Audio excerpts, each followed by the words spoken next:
the more I read it, the more fired up I get. So let's talk. It's from Gentry.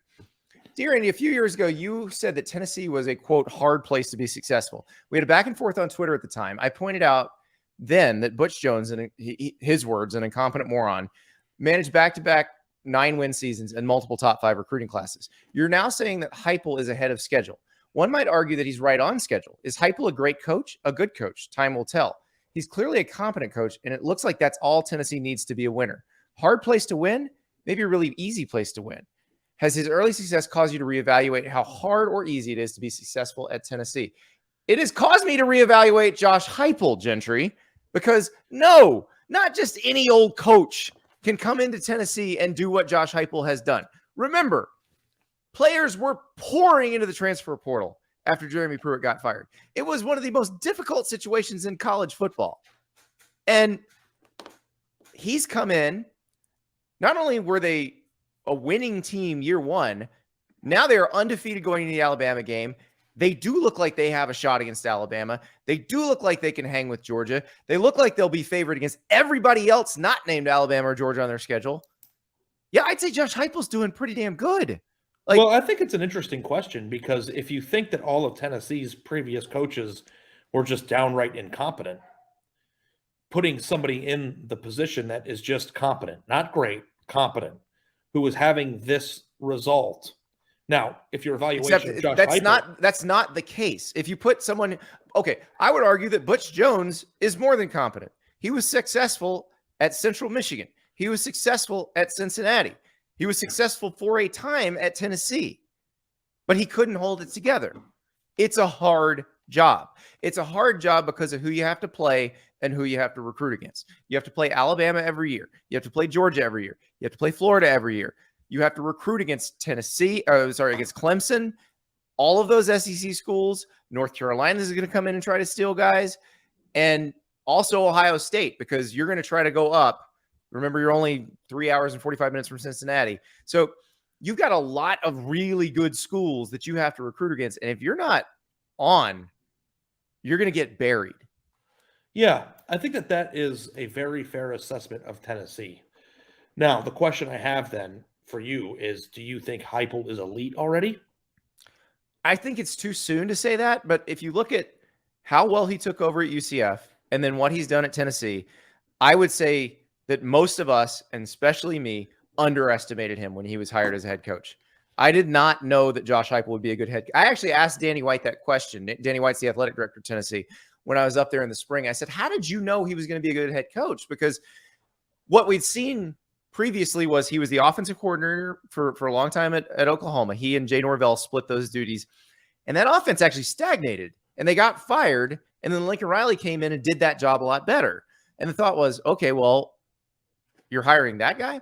But if you think about what happened in the meantime, because that assumes that there's no room for growth, that there's no room for getting better or learning or anything like that.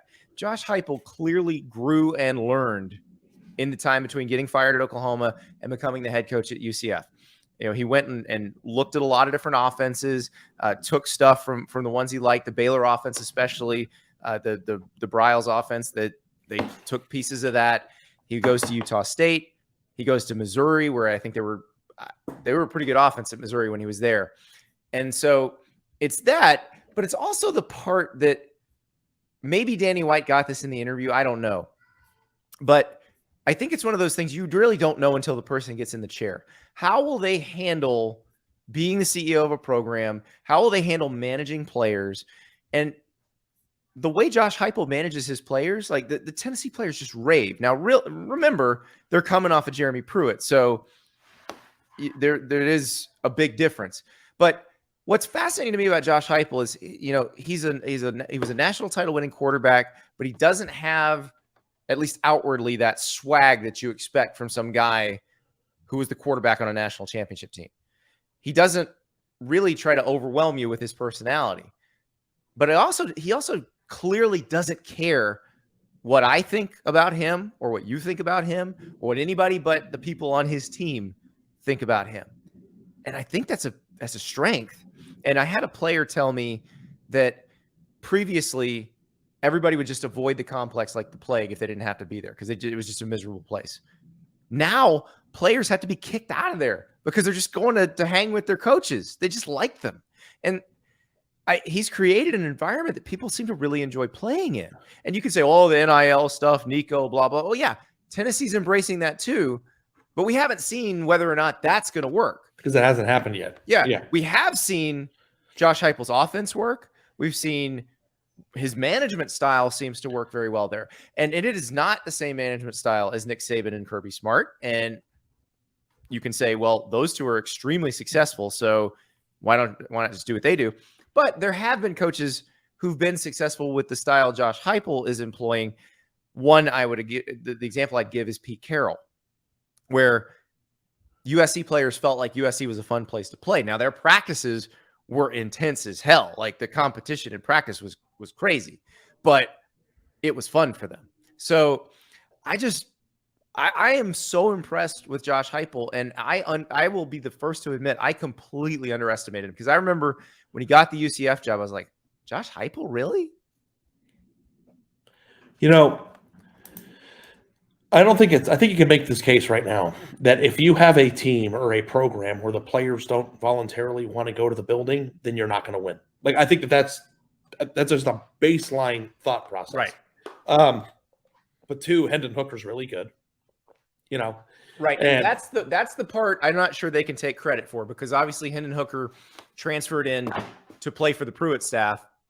Heupel's staff recruited over him, picked a different quarterback to start in 2021, and Hooker just handled it like a grown-up and wound up getting the job anyway. Now, I will say that Heupel and Alex Golesh, the OC, and Joey Housel, their quarterback's coach, do deserve credit for gaining the trust of Hendon Hooker because he could have left. He liked them, and that's why he stuck around.